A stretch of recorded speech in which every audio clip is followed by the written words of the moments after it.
নমস্কার, আরও একটি নতুন রেসিপির সাথে তানিয়াস রান্নাঘরে আপনাদের স্বাগত জানাই। আমার আজকের রেসিপি ইডলি। খুব অল্প সময়ে কিন্তু এরকম নরম তুলতুলে ইডলি আপনারা বাড়িতে তৈরি করে নিতে পারেন। আর ইডলি খেতে বেশ ভালো লাগে, এটা আমরা সবাই জানি। ইডলিটা দেখেই বুঝতে পারছেন কতটা নরম হয়েছে আর কতটা সুন্দর হয়েছে। আমি ছিঁড়ে দেখাচ্ছি, দেখুন ভেতরটাও কত সুন্দর হয়েছে। সময় কিন্তু খুব বেশি লাগে না, কারণ ব্যাটার কিন্তু আগে থেকেই তৈরি করা থাকে। ইডলি তৈরি করার জন্য এখানে আমি নিচ্ছি 2 বাটি সেদ্ধ চাল। যেই চালে রোজ ভাত রান্না করেন সেই চালটাই ব্যবহার করতে পারেন। একই বাটির 1 বাটি বিউলির ডাল, এটাকে আমরা কলাইয়ের ডালও বলে থাকি, আর হাফ চামচ মেথি। এবার জল পাল্টে পাল্টে 3 থেকে 4 বার খুব ভালো করে ধুয়ে নিতে হবে। খুব ভালো করে ধুয়ে নেওয়া হয়ে গেছে। এবার জল দিচ্ছি, দিয়ে ভিজিয়ে রেখে দেবো 4 ঘন্টার জন্য। ঢাকা দিয়ে রেখে দিলাম। 4 ঘন্টা হয়ে গেছে, চাল আর ডালটা খুব ভালো মতো ভিজে গেছে। একটা মিক্সিং জারের মধ্যে চাল আর ডালটা নিয়ে নিচ্ছি। বাড়তি জলটা আমি ফেলে দিয়েছি। যতটা জল চাল আর ডালটা বাটতে প্রয়োজন পড়বে ততটা জলই আমি রেখেছি। খুব মিহি করে কিন্তু একটা পেস্ট তৈরি করে নিতে হবে, আর খেয়াল রাখতে হবে কোনো রকম দানা যাতে না থাকে। ঢাকা দিয়ে পেস্টটা তৈরি করে নিলাম। এবার আমি ঢেলে নিচ্ছি।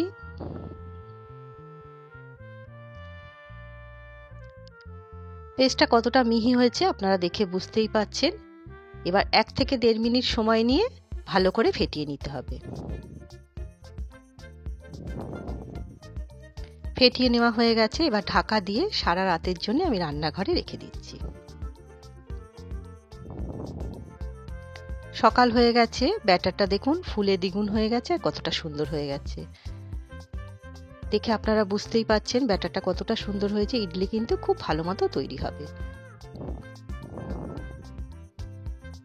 এবার এর মধ্যে স্বাদ অনুসারে নুন দিচ্ছি। আমি 1 চামচ নুন দিলাম, দিয়ে খুব ভালো করে ফেটিয়ে নিচ্ছি।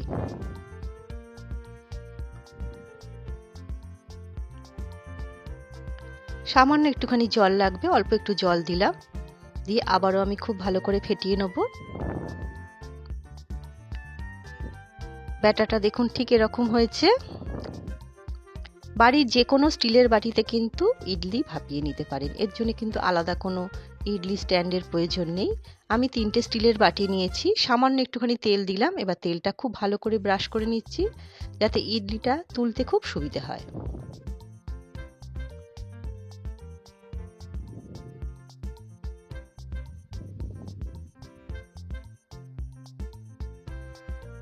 তেল ব্রাশ করে নেওয়া হয়ে গেছে। এবার গ্যাস ওভেন অন করে একটা কড়াইয়ে জল দিয়ে 1 টুকরো লেবু দিলাম, তাতে কড়াইটা কালো হবে না। এবার একটা ছিদ্রযুক্ত থালা ঢাকা দিয়ে গরম হতে দিলাম। এবার 1 হাতা করে ব্যাটার এই বাটিগুলোর মধ্যে আমি দিচ্ছি।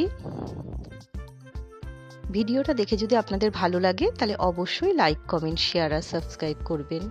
যে সকল বন্ধুরা ফেসবুক থেকে দেখছেন একটা লাইক দিয়ে অবশ্যই পেজটিকে ফলো করবেন। হালকা হাতে এইভাবে একটুখানি ঝাঁকিয়ে দিচ্ছি।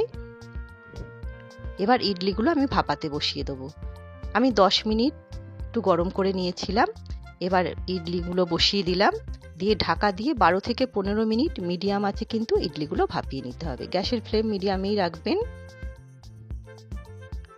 12 মিনিট হয়ে গেছে। এবার আমি ঢাকাটা খুললাম, মনে হচ্ছে ইডলিগুলো হয়ে গেছে, তবু আমি একবার চেক করে নেব। হ্যাঁ দেখুন ইডলিটা তৈরি হয়ে গেছে। তৈরি হয়ে গেল গরম গরম ইডলি। এবার তুলে নিচ্ছি। এইভাবে ইডলি তৈরি করবেন, দেখবেন খুব নরম হবে আর খুব সুন্দর খেতে হবে। একটুখানি ঠান্ডা করে নিলাম। এবার ইডলিগুলো আমি তুলে নেব। হালকা হাতে এইভাবে একটুখানি চেপে নিতে হবে। তারপরে একটা চামচের সাহায্যে চামচের ঠিক পেছন দিকটা দিয়ে হালকা হাতে এইভাবে তুলে নিলেই কিন্তু খুব সহজেই ইডলি উঠে আসবে। দেখুন কতটা সুন্দর হয়েছে। প্রত্যেক কটা ইডলি আমি এইভাবে তুলে নেব।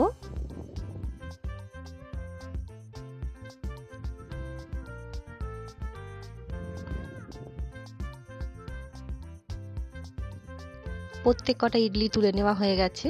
তার সাথে আমি টমেটোর চাটনি তৈরি করেছিলাম। টমেটোর চাটনি রেসিপি কিন্তু আমার চ্যানেলে দেওয়া আছে, আপনারা চাইলে দেখে নিতে পারেন।